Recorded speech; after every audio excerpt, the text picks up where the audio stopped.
All right. Hello, everyone. Welcome to the How to Combat Sexism as a Woman in Leadership webinar. Obviously, all of you are just getting on right now, so we'll give it a couple minutes to get everyone settled and welcome. As one of the ways that we're going to get you accustomed to this webinar, we'll have everyone go ahead and pull up the chat. Make sure that your to line says to all panelists and attendees. And let us know where you're joining us from today. We'd love to know where everyone is coming from. We'll do quick little shout outs as we get started. And again, we'll just give it about 2 minutes for everyone to get on, to get settled before we jump into it today. So we've got Texas, Chicago, Pennsylvania. We got women from Oregon. We got the whole US here. People from Florida. I am from Florida myself, calling in from Fort Lauderdale. So always love to see a fellow Floridian here. For those of you who are just signing on, again, go ahead and get familiar with the format. So many of us have used Zoom so much at this point in time that it's something that we're quite accustomed to, but go ahead and double check that your to line in the chat says to all panelists and attendees, and just let us know where you're joining us from. We've got Ohio, Maryland, Las Vegas, Milwaukee. So I'm excited to have women from all over the country joining us here today. We're just gonna give it 1 more minute as we get people signed on and settled, and then we'll go ahead and get started today. So again, if you have just signed on, go ahead and open your chat. Make sure that your to line says to all panelists and attendees, and let us know where you're joining us from today. So we've got Washington, California, Connecticut, a lot of Maryland I'm seeing, so happy to have all of you here. We're going to go ahead and get started. So today we're focusing on how to combat sexism as a woman in leadership. And we're going to have a really excellent conversation. Just a couple reminders as we get started through that. And if Sarah, you want to move us to the next slide as we share reminders. Excellent. So just so everyone is aware, this session is being recorded. So if you're worried that you won't be able to remember something or you're not able to take notes, a recording will be made available to you so that you can reference it later. We also have closed captioning available for this session. If you go to the bottom panel of your screen, you'll see a couple different icons there, and you'll want to click on the CC button that says closed captioning. We also have stream text available, and the link is in the chat if you would prefer stream text as we follow along today. The chat is available for you to use for the entirety of this session. So feel free to have conversations with other members that are attending. And I also try to check the chat periodically to see what is of interest to all of you.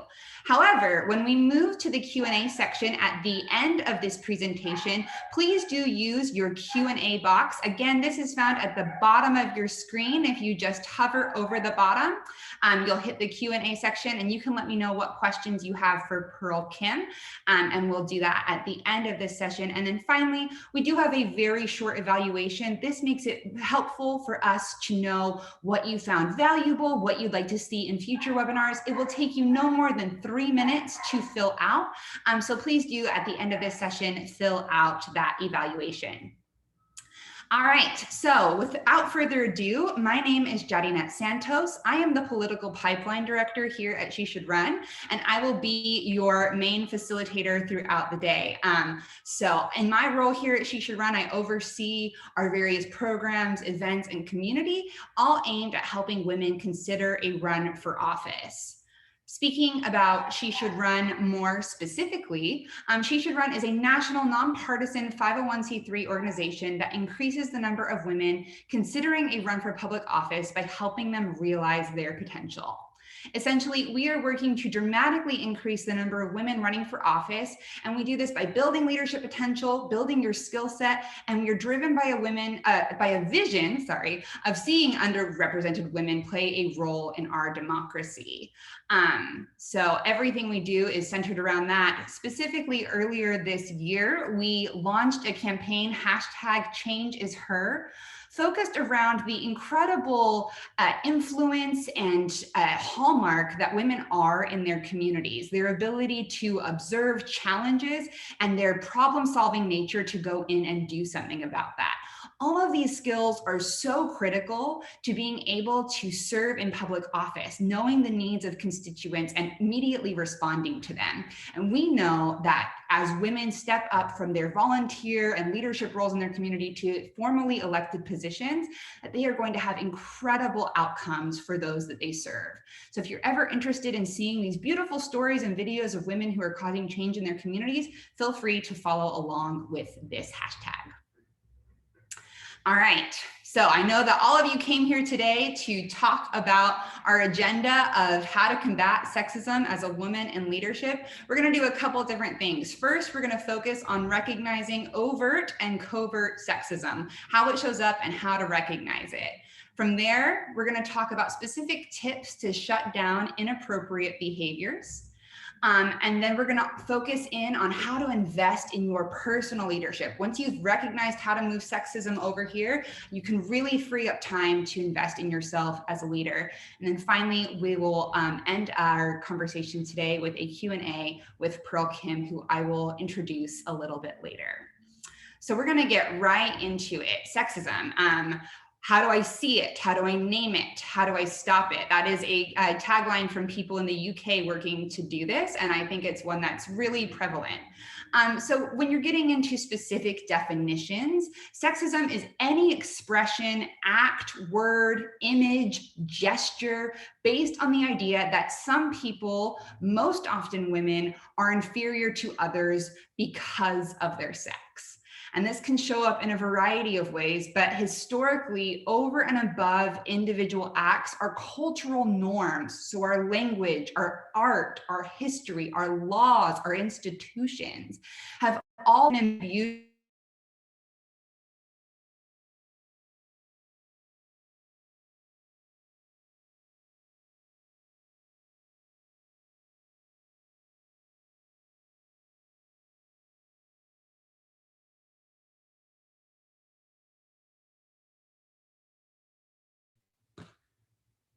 Hi, everyone. I think that you can see me now again. If I can just get a confirmation in the chat that you can see me, excellent.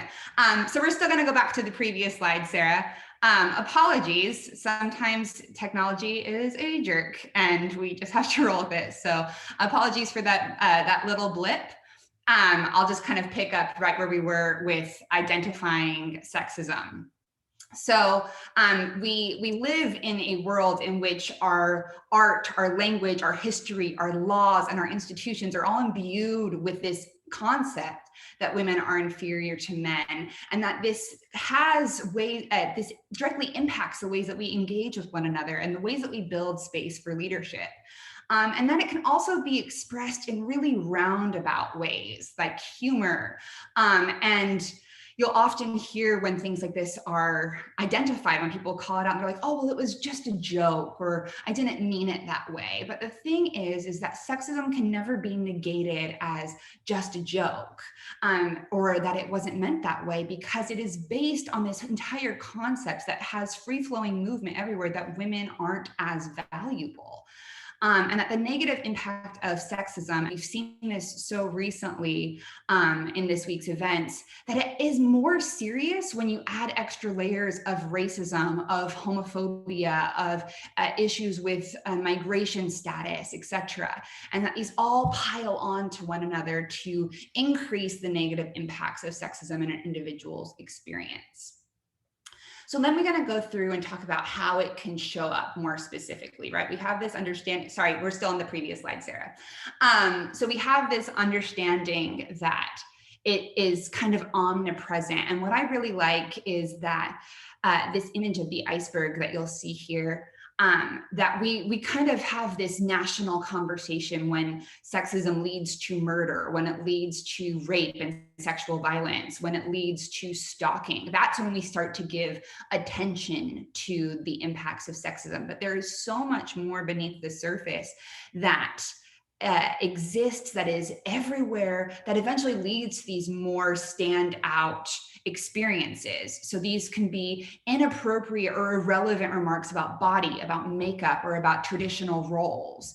This shows up as uninvited touching, and that can be as simple as when we talk to young girls and we ask young girls to give adults hugs when they don't want to. Uninvited touching in any way, no matter how innocent it might appear, is an impact of this. Not being invited to important meetings because of old boys clubs, or we didn't think that you had relevance there. Unequal household and parental workloads, jokes at the expense of someone's gender, threatening language, and unequal pay. And we'll dive into each of these a little bit further, but just recognizing that learning how to shut down sexism exists in both of these levels, both at the really extremes that everyone can agree across the board are inappropriate and unacceptable, to the seemingly benign situations that people are not as paying as much attention to. So we'll go ahead, we can go to the next slide, Sarah. So we're going to talk about how do we identify sexism in these three buckets: in our words, in our actions, and in our systems. So when we talk about it with our words, right? So I have a couple examples here. You should smile more, or she's too bossy, or, oh, you know, she's too emotional to make relevant decisions, and recognizing that language is the foundation of understanding and interaction and engagement. And that as we have this language that pits women in these roles, that we're teaching women that's how they should perceive themselves. We're teaching people of all genders that's how they should perceive women as they engage with them. And I think a really prominent example of this, one that's getting a lot of attention, is this specific note where she's too bossy, or there's another B word that people also use. And the same behaviors that lead to these remarks, when categorized for men, are often used as, oh, he's so assertive, or he's demonstrating strong leadership. And that it's not the behavior that we have issues with, but it's how we've categorized those behaviors when they're presented by different people at different genders. And so how can we be attuned to listening for language that is violating gender equality, and how can we start to notice that this is happening? Next is the actions. So we talked a little bit about this earlier in the previous slide, but exclusion. I think one of the things that I've noticed in my own career is this not being invited and having my leadership postponed or stalled because I didn't have the right networks to be able to move forward. Things like a dad's only lunch, or social meetings that turn into networking events and they happen at sports bars and I wasn't invited, or the reluctance, and this is a really prevalent thing we've seen. Forbes has charted that 60% of men are uncomfortable at this stage mentoring or supervising women in the workplace because they are terrified that they will be accused of inappropriate sexual conduct, and that these barriers that we continue to put in place keep women from having leadership opportunities. And so how do we start to say it's not just existing that's the problem, it's when people are behaving poorly, and that I should not be excluded. I have every right to be here as everyone else. I'm seeing some like wows and some 60%. If you want, I can include in the follow-up resources the Forbes article that discusses this. But yeah, this was measured in 2019 that 60% of male supervisors are uncomfortable working with women in these capacities. And then you have the final place, the systems, that women are still expected to carry emotional and household labor, particularly in traditionally heterosexual relationships. So there's the unspoken expectation that women will do the household chores, do the grocery shopping, do the meal prep, coordinate children's schedules, send the holiday cards, and all of this takes up brain space, takes up time, and that's an added burden for women to carry. It adds to stress levels, and it limits our abilities to pursue opportunities that exist for men, opportunities that could be shared in a more equal way if people were sharing these labor experiences. the existence of resumes. That, again, this is a study completed in 2016, that resumes with male sounding names are 60% more likely to be considered worthy of hire versus names that are more feminine sounding. That on average, women earn 82 cents on the dollar of their male counterparts, and that can continue to drop, again, based on these other experiences, hitting the bottom with Native American women and Latinas, where they're making around 50 to 54 cents on the dollar to men in similar roles. And then we see this in political representation. Political representation ensures that varied experiences, values, ideas are brought into effective governance. And at present, women make up less than a third of elected offices at local, state, and federal levels. And this is true even though women have been charted to be very successful in promoting and advancing legislation that benefits women and children, even though women are charted as being more collaborative across party lines, and that bill for bill, women are more likely to introduce and pass legislation than men in these similar institutions in governance. And so that we need women in these places. If women are making up slightly more than half the population, they certainly need to be taking up that much space in places of governance. So we have these different ways, right? We've talked about these words, these actions, these systems. And for a lot of us, I think it can feel exhausting to be reminded of all of this all the time. But what my hope is that this can become second nature, so that as we are starting to identify it, we can start to shut it down. So on our next slide, we'll talk about some findings from the Barbara Lee Family Foundation that have been really wonderful in talking about addressing sexism in campaigns in particular. So the first one being that silence is not the answer. For so long, it was generally considered that, okay, if you're experiencing sexism as a woman candidate, then you should just ignore it. Don't do anything. If you acknowledge it or lean into it in any way, then you're giving that criticism power. But what has been found more recently is that actually, as you jump into it, that women can start to be seen as really strong candidates, that ignoring these behaviors teaches the voters that you're not going to stand up, that you're going to let these things wash over you. And so silence is not the response, and that there's actually really strong ways to lean in when you're experiencing sexism as a political candidate. Specifically, that voters will view a woman candidate's responses to sexism as a demonstration of her leadership and electability, not something that weakens her perception. So the research that the Barbara Lee Family Foundation did focused on that leaders are seen as electable, not despite the fact that she addresses sexism, but because she has the leadership skills to address it well. That they're observing this and they're seeing, oh, this woman knows how to communicate. She knows how to address challenges. She knows how to respond to feedback. These are actually seen as really positive qualities. Next, that a voter is looking for a candidate who will show leadership in her response with a calm, confident, and professional approach. A lot of times we talk about tone policing, and we don't want to associate this with that type of remark. What we do want to say is this is a chance for you to show your professionalism, to show your confidence, instead of backing away from it and letting people assume that you're handling this behind closed doors or maybe having an emotional reaction to it. You're able to put your foot forward and say, no, I'm able to handle the job at hand. Allow me to demonstrate this leadership capacity for you right now in real time as it relates to sexism. That when women candidates share their personal narratives, they are able to link universal values of equality and fairness, and that can activate people across the political spectrum. That this doesn't have bearing on Democrats or Republicans exclusively, but that people, regardless of their political affiliation, will see that as you take your narrative of how you're dealing with these things in your life and you pin that to the values that you've imbued in your campaign, that they see that as a way for them to feel connected to you, that they feel that you will be a leader who focuses on equality and who is in favor of fairness for all women and girls, and that they respond very positively to that.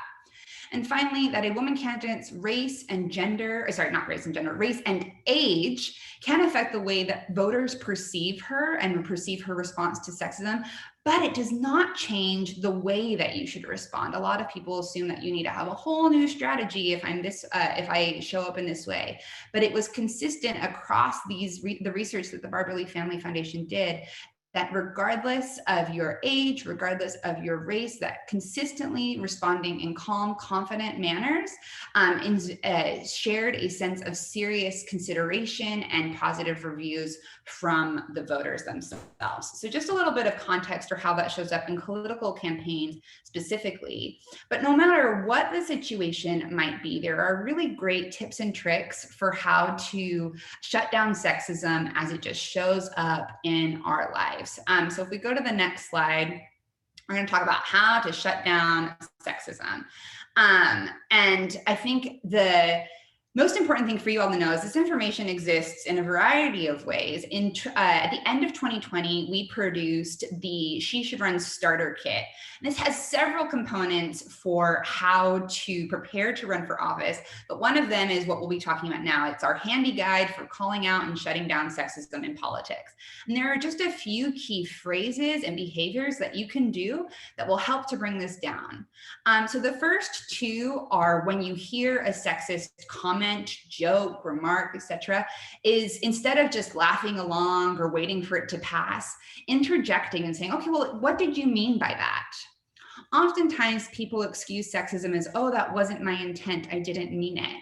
But forcing people to explain their intent and then letting them know that what they just shared was in violation of their intent invites them to stop the behavior or stop the language that they're using. And the second piece, can you explain it? If instead of wanting to explain their intent and take you at the what did you mean, forcing them to explain a joke can cause them to realize that it's not funny. A lot of people say that the most important thing that you can do in these instances is just say, I don't get it, continue to explain it until you get a satisfactory answer.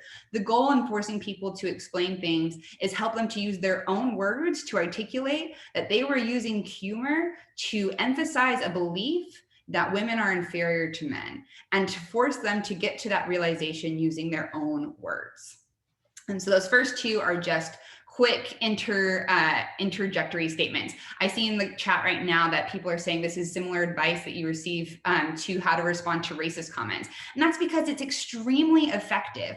Both of these tactics stop people from the conversation they're currently having, force them to interrupt the thoughts and language that they're using, and explain to themselves and then others around them what they mean.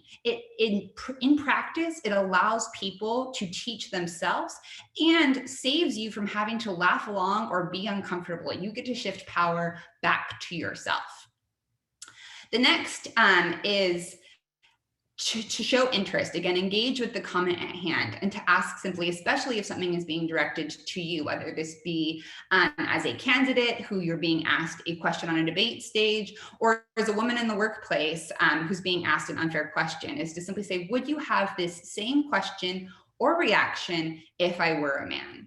These are really effective when you know and you have evidence that a counterpart, someone in a peer-like situation to you, is being treated differently and forcing the realization of that. This next one is specifically helpful for women running for office, whether you are the candidate yourself or you're observing women candidates and want to be supportive of her.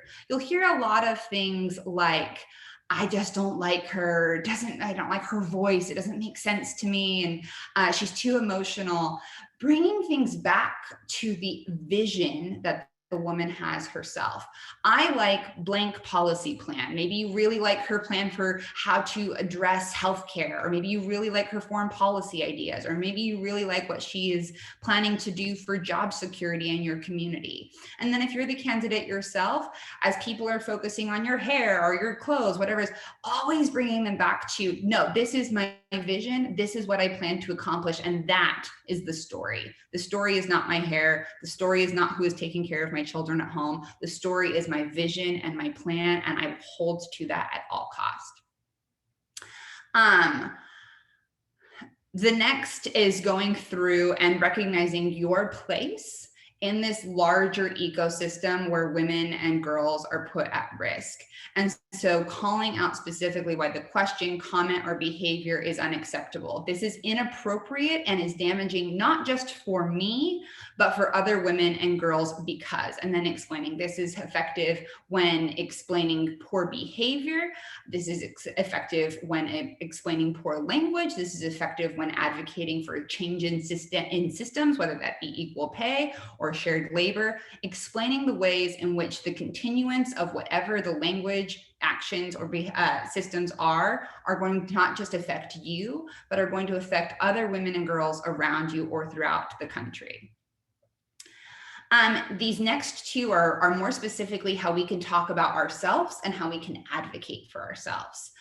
So one of the most important things we can do is not minimize our work or minimize the way that we show up. A huge thing that we do is we take humility from a strength and move it over into a weakness by minimizing the things that we do, by including words like just or only. So the example I have up here is one I hear from a dear friend of mine all of the time. I'm just a teacher. What could I possibly contribute? And my biggest recommendation is to remove words like just and only. Don't minimize your contributions. Don't minimize your titles. Don't minimize your work or ideas by putting just, but own them in their full measure. And if you're feeling into it too, add to that why it is valuable. So instead of saying, I'm just a teacher, it turns into, I'm a teacher. And in my role, I advance the experiences of children, allowing them to be better citizens and better prepared for family and professional life. Checking in with that value that you add instead of minimizing it. And then finally, again, this is something that's really helpful for candidates or people who are in public spaces. When you see that the news is misrepresenting you by focusing on appearance over issues, by focusing on the wrong concepts, when the headlines are misrepresenting you in any way, is calling those news outlets and asking for improved representation or offering them a headline that you think is more accurate. This can happen for you personally, or in general, when you see conversations about women or people of different races that are upsetting to you, or you feel like are misrepresentative in headlines, that you can call those outlets and ask them to reprint in different ways. They may not always listen, but at least you've taken the step to make your position known. So I'm kind of going through the comments in the chat. I think we'll get to a bunch of these as we go through. So the final thing that I want to focus on is investing in your personal leadership, because really at the end of this, the most important thing that you can do is focus on you as a leader. And that's why before we get to a list of things that you can do, I have this one note here in pink: embrace your authentic leadership. People can smell a fake from a mile away, and no one really resonates well with that. So whether you're going for a promotion or thinking about running for city council or just wanting to eventually have greater leadership, really check in with, what are my personal strengths? What are my weaknesses? What are the ways that I communicate that feel most comfortable to me? And how do I want to hone in on those specifically? Embracing your authentic leadership gives you permission to just be yourself. A quote that I like a lot is to be yourself with better skill. And that's where investing in your leadership comes in strong. So with all of these tips, I want you to approach them in a way that makes sense for you. So the first is have a vision. Have a clear view of where you want to take your project or take your family or take your community or take our country. Have clear things written out. I envision a world where X, Y, and Z happens. I plan to get there by doing these things over this time. Be really honest with yourself of what you want to accomplish and invite others to be inspired and excited about what that vision is. The next, which should be no surprise, is to communicate clearly. I think a lot of ways that people understand communication is to know that it is focused on first having a vision, next having steps for how you will accomplish that, talking about how these visions and these steps iterate your values, and then using any details or data that you have to back up why this is a plan that works. making sure that we speak in words that are simple and easy to understand. And I think an excellent rule of thumb is keeping that at the 6th grade reading level if it's ever in writing. You want to make it as easy as possible for others to interpret what you are saying correctly. And so working on being a clear communicator is a great way to do that. And if you feel like this is an area where maybe you aren't super strong, there are tons of resources for how to do that. And we can share that in the follow-up to this. The next is to empower others. There are such grand ideas for what women at large want to accomplish, but we're not going to be able to do it by this lone warrior moving forward. It's going to take delegation. It's going to take recognizing that you do not personally possess every strength and every quality to get your job done. So how are you inviting people to be on a team with you? How are you being observant and recognizing the strengths of those around you and uplifting them to join you in accomplishing your vision? What will it take for you to invest some of your time to give them specific instruction, follow up with accountability, and hype them up when they're doing a good job? When people feel like they are in this with you, they are more likely to help you execute on that initial vision. The next is to emphasize and grow your critical thinking skills. I think a lot of this exists for all of us in general. Women are really good about understanding problems and wanting to know everything about that problem as they go through. So what you want to ask yourself as you're approaching critical thinking skills are, what are the problems I'm trying to solve? What has been done in the past? What has been used in similar problems and that has been successful in accomplishing them? How am I going to bring this to bear for me? Really digging in and asking yourself analytical questions as you're trying to solve problems. Something that I really believe in getting to the root of a problem is asking why 5 times. So maybe you have a lot of questions about coronavirus and how the rollout is going. And so maybe your question is, why have I not received the vaccine? And then why is there not vaccine available? And then why is, and as you answer these questions, more things will become introduced. What has been provided to my state? Why has it been provided in that way? And whatever else you might be asking that helps you answer those questions. The more that you ask why, the more details become available and the more you're able to analyze the details that come your way. Next is to being open to creativity and innovation. I will be the first to raise my hand that sometimes this can be really difficult for me. I am known to say that I'm not a creative person, which is fundamentally untrue. I think we all have creativity and an openness to innovate and try new things in different ways. I think the most important way to start on this skill is to acknowledge that even if I love the way that I do something, there's probably a different way to do it. And I should explore if it's better or interesting to me to do it in that way. To be really excited about asking questions and to come to a brainstorm or to invite new thinking with others around you so you can spitball ideas across others and invite that creativity to be a joint experience. It really helps to do that other point, right, of empowering others. And finally, to never stop learning.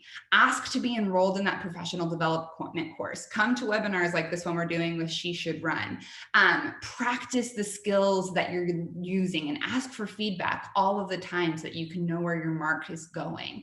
Be really invested in knowing where new opportunities exist for you and pursue them with vigor. I think that these are really great ways for you to know what is my guidepost. And with the never stop learning, you can kind of go through this list of the other things and say, okay, how good am I about really articulating a vision? Is there a spot for me to grow there? How good am I at communicating clearly? Is there space for me to grow here? How about empowering others? Is there space for me to grow here? And always checking in on that and then finding yourself the new opportunity to grow those skills. So a very quick rundown of different things with how to identify sexism. And then once we've worked on seeing it and naming it and shutting it down, how to build our own leadership. We are now going to have the great opportunity to hear from Pearl Kim. In 2018, Pearl was a candidate for US Congress during the midterm elections in Pennsylvania. Her candidacy garnered national media attention, and prior to that, Ms. Kim was appointed to Pennsylvania's Office of Attorney General as a senior Senior Deputy Attorney General. Formerly as Assistant District Attorney in the Delaware County District Attorney's Office, Ms. Kim was Chief of the Human Trafficking Unit in the Special Victims and Domestic Violence Division, and ultimately secured the first trafficking of persons conviction under Pennsylvania's trafficking statute. She currently works as an attorney focusing on immigration and nationality law. So we're going to invite Pearl to join us, and I'll give her the chance as we get started to do a little more informal introduction of herself. Sure. Thank you. And thank you for having me speak here today. Just a little bit about my background. I spent about a decade as a former special victims prosecutor. What I was known for was securing the first human trafficking conviction in the state of Pennsylvania. And I had actually also worked with legislators on both sides of the aisle to expand protections for victims. And a little bit about why I became a special victims prosecutor. I had been a victim of a campus sexual assault while I was in college, and I ended up actually going through the criminal justice system as a victim. I never got the justice that I was seeking, and I was actually very displeased with my prosecutor. So I decided to become a special victims prosecutor and work on criminal justice reform. And I just also want to thank you. I know as we prepared you as a speaker, you agreed to be really candid and really vulnerable with all of us. And I just want to thank you for that in advance and with what you've already shared. I think it's an experience that many of us are familiar with, and it can be hard to talk about. So I'm really grateful to have you here with us today. I will be pitting a couple questions to you. And then, like I mentioned before, if any of you have questions that you would like me to ask Pearl, you can hover your cursor over the bottom of your screen and submit those questions through the Q&A piece. So I just want to kind of get right into it, Pearl, of what made you decide, all right, I'm going to do this. I'm going to run for office. Yeah, so it was a unique time. This was back in 2018. We had the Me Too movement that was really kind of a massive social movement at the time. And, knowing my background and my history, it was just this weird set of circumstances where, first of all, my local township commissioner had been arrested for the possession of child pornography. He was a Democrat. My state senator, which I had worked on with legislation, got into this Me Too related scandal. He was a Democrat. And then suddenly my congressman, who is Republican, resigns immediately as a result of a Me Too scandal. And so literally every level of government was kind of being disrupted by the whole Me Too scandal within politics. 2018, I was really upset by the anti-immigration rhetoric that was coming out of the administration as well. So I was bubbling up with a lot of frustration. I had also mentioned very openly on the campaign trail that I am a cancer survivor. And I think the combination of a lot of things and working on legislation with human trafficking made me realize, well, there's a lot of good that can be done for running for office, and working on legislation that will help a lot of people. And I, bare minimum, I'm like, why? Bare minimum is you should not be harassing your staff, right? I mean, it was so upsetting to me. And so I ended up quitting the executive office at the Attorney General. And I put in pretty much my life savings to run for US Congress.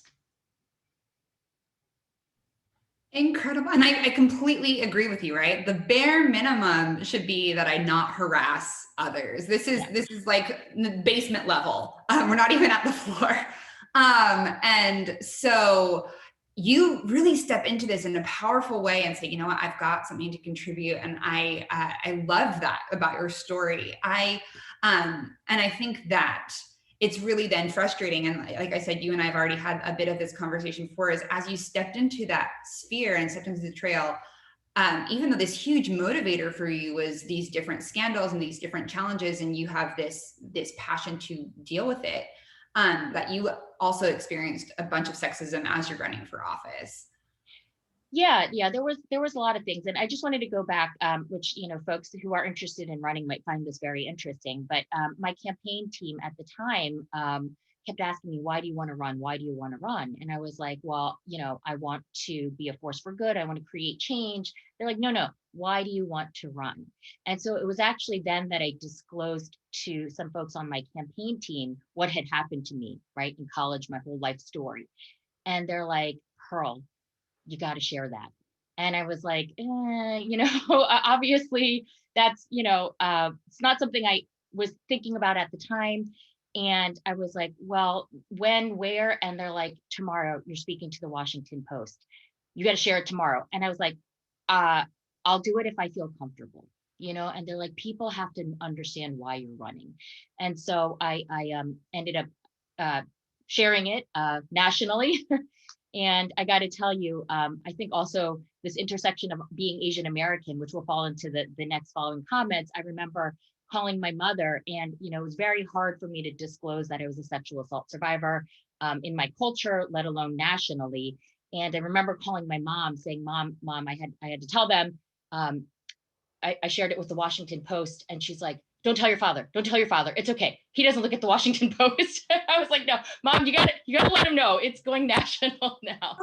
So yeah. And so with that, I just had some interesting moments on the campaign trail, one of which I remember I was at a campaign event, and I had this older gentleman who was a war veteran, and seemed very well-meaning, so to speak. But I remember when I approached him, he was like, oh, you're the Asian girl that's running. And, my immediate response was, sir, Asian girl is not going to be on the ballot. Please remember my name. It's Pearl Kim. And Yeah. yeah, and it was, um, you know, it was like an education teaching moment, and you're right. I know what we had just discussed. I didn't have enough time to kind of engage with him in a more thorough way, but it was a little bit of a pushback saying, that's not appropriate. And I think that's so real to experience, right? Like I just went through these list of things to do, but in the moment it's jarring and how do I engage? And I think what you did is really lovely, right? Reminding people I have a name, I have a purpose, and offering that pushback in the way that felt right at that moment. Yeah, and I had several other moments. I mean, when I was trying to seek the congressional endorsement, the other person that was sort of, I guess, the most other viable candidate was Mhm. also a prosecutor. Mhm. And I remember people calling me saying, Pearl, I'm going to support you because she has a family with young kids. And I don't know how she's going to handle that in Washington. And I repeatedly got those types of comments like, well, I'm going to back you. And, I immediately would, push back and say like, wow, like that's not cool. That's, what kind of comments are that? But I got to tell you, people would push right back at me and be like, you're unmarried, you don't have children, that's your choice, that's your advantage. And I was like, wow, wow. So, but the question is how many people would have said that to me if the other endorsed or the that my quote unquote competition for the endorsement was a man with children? Like I just have a high suspicion that very few people would have been like, well, I'm going to choose you because he has children.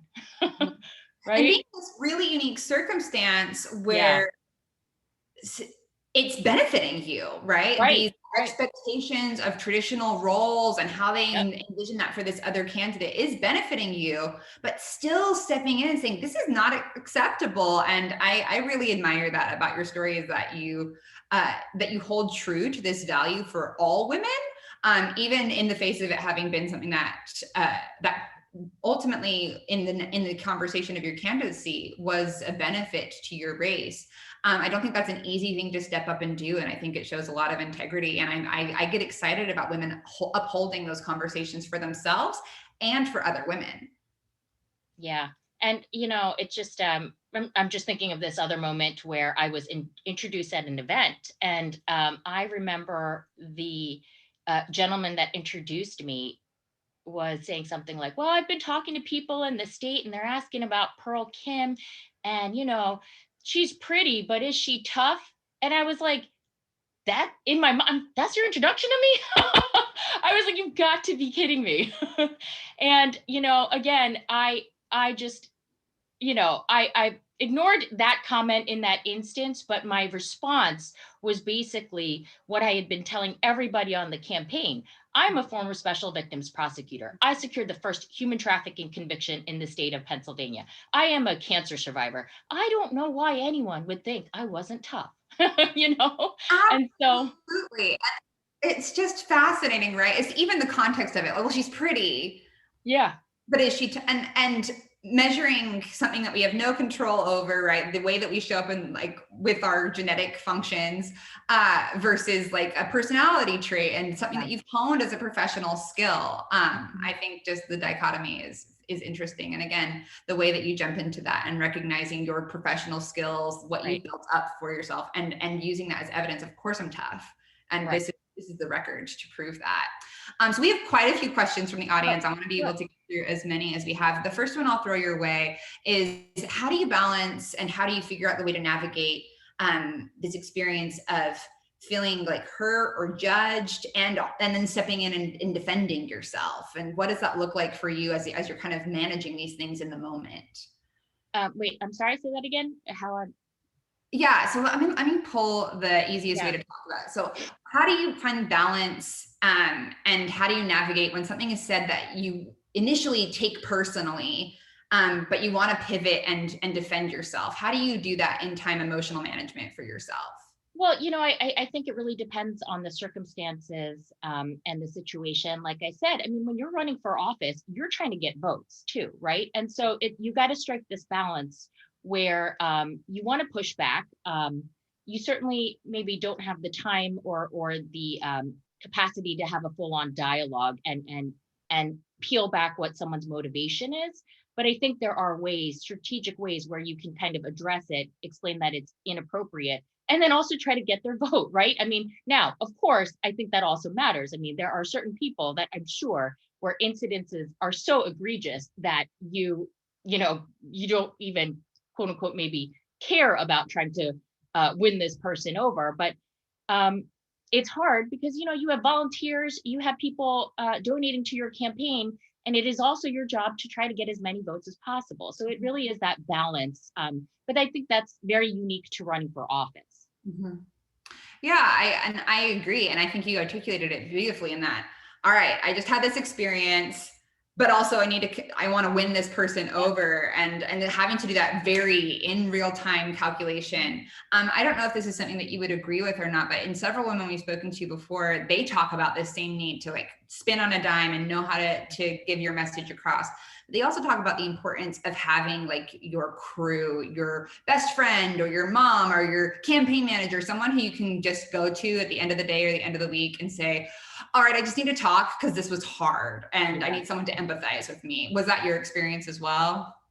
Yeah, absolutely. I mean, I think I had such little exposure to politics to begin with. So the whole process was really eye opening, frustrating, and a combination of things. And I think for me, the reason as to why are you running was very important. That why of just my life journey and my collective life experience is what anchored me during the most difficult times of the campaign. And I needed to hold on to that at every every turn and at every moment, I think. And so for me, that was sort of what kind of kept me going.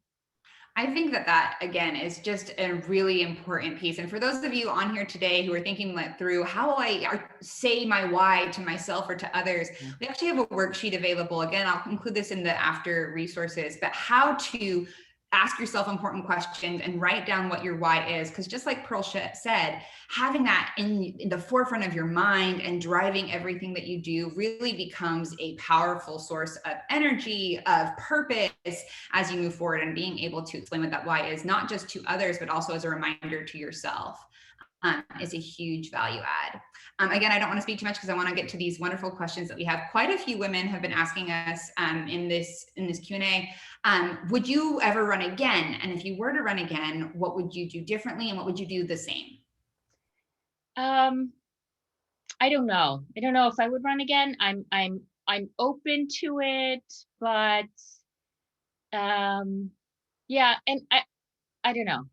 But I'll tell you, I was pretty happy about I guess sort of how the campaign went as is. But I will say, since I had such little exposure to politics to begin with, and I just didn't know anybody, I realize now how important it really is to have your own people, though. And I sort of missed that and didn't recognize that when I was on the campaign trail. And so I think that would be a critical step. And I got to tell you, I spent a lot of time, or I would say, trying to court the Asian American community and underserved communities. It was very important to me that they were registered to vote, willing to vote, and so forth. And what was frustrating to me is I realized the lack of infrastructure that exists, in some of these communities at large. And so I remember I was at this one event and I had missed one of the biggest, um, I guess, sort of campaign events to go speak with a few Asian American leaders, and they were pressing me on a lot of different things, and and I was actually really surprised about this. My cousin, who was volunteering on the campaign trail, stood up and he's like, "With all due respect, Pearl is missing one of the largest campaign events with other candidates to be here, and in the end, how many votes is she going to get? Two?" And I was like, wow. And so yeah, I'm not saying I would change anything, but it was a deep reckoning of how little representation we have there in the API community particularly, and it was just very disheartening.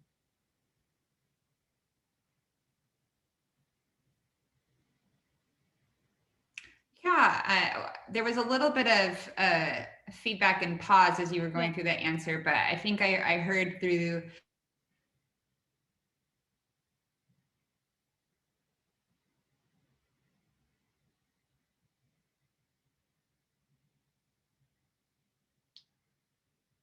I think you're frozen.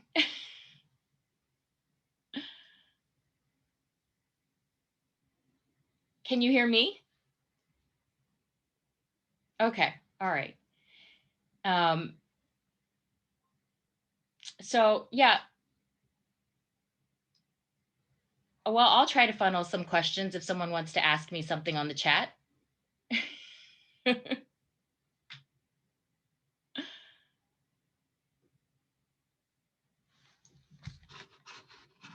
How can we be authentic? All right, I just caught the beginning of something. I think something else that was very interesting about my congressional campaign is in 2018, there was not a single female in the congressional delegation in Pennsylvania. And so also one of the reasons for me running as well. And I ultimately ended up running against a female candidate for the congressional race. And so the story headline was, a woman against a woman, but finally there will be a female within the congressional delegation. And so I think, again, that's an important, that was a nuance that was very important to me. But what is very interesting is because I was the endorsed candidate, the other party then, I think, had some pressure to also endorse a female. And so it was an interesting dynamic, I think, that happened just within my particular race. Hey, Pearl. Hi. Sorry, everyone, for Jarinet's, internet issues as she started with earlier. Technology is a jerk and does not always want to work with us. So I do think we have time for one or two more questions, if you have time, Pearl. Yeah, sure. Awesome. Okay, so one of the questions that we received from the audience is, can you talk about building your own confidence and learning to assert yourself in a man's world without feeling like you are compromising yourself? And something they shared was, women often don't feel a need to blow their own horns, but I feel often that's the only way to stay in the game with the boys club. Sure. I mean, I think So a couple things, and I think this is interesting and very relevant to my race. The one comment I would consistently get was about my voice and how commanding my voice was, or how when I was doing a speaking event, how I would sort of command the room. And I do think that my background as a litigator and a former prosecutor really helped facilitate that. And it's very interesting because I think generally in society, that sort of maybe like assertiveness or aggressiveness with your voice, that's not something that's maybe typically rewarded, right? But I feel like a lot of times with men, maybe that type of behavior, attitude, voice might be rewarded. I mean, I'm in a unique circumstance where, as a prosecutor and as a litigator, sure, it is in some senses rewarded. And it was a technique that I had to sort of learn over and over again as a young DA. I just remember, these defense attorneys coming in and just speaking over me and cutting me off and everything. And I had to learn to be like, excuse me, I'm not done talking, and then, go on. And so, um, I would say though, like I said, it is something that benefited me on the congressional campaign for sure. Um, Kind of using that skill set. Um, and a very interesting thing that I had learned when I was younger, and I had watched a female politician when she was speaking at an event.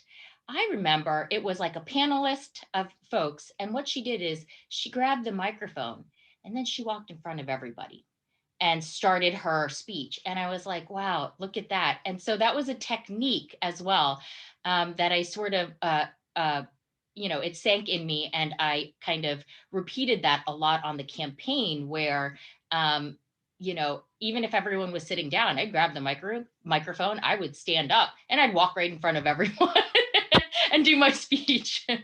So anyway. I think I actually, when I was, looking into some of your background, I think in the Vice She's Running series, which if you haven't checked that out, definitely check that out. It follows Pearl and 3 other female candidates in 2018. But you were at a debate, I think, with one of Yeah. with your opponent, and I saw that you were like, "I'm Pearl Kim," and you're like in front of the audience, and you definitely like captivated their attention, which I think owning the room is super important. Mm-hmm, So. mm-hmm.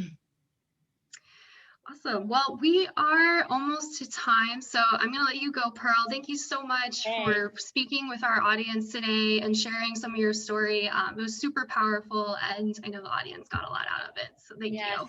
thank you. Sarah, could you restart the slides? Awesome. Well, thank you all so much for attending today. Apologies for some of the technology issues, even a year into the pandemic, it still happens. So we appreciate your patience with that.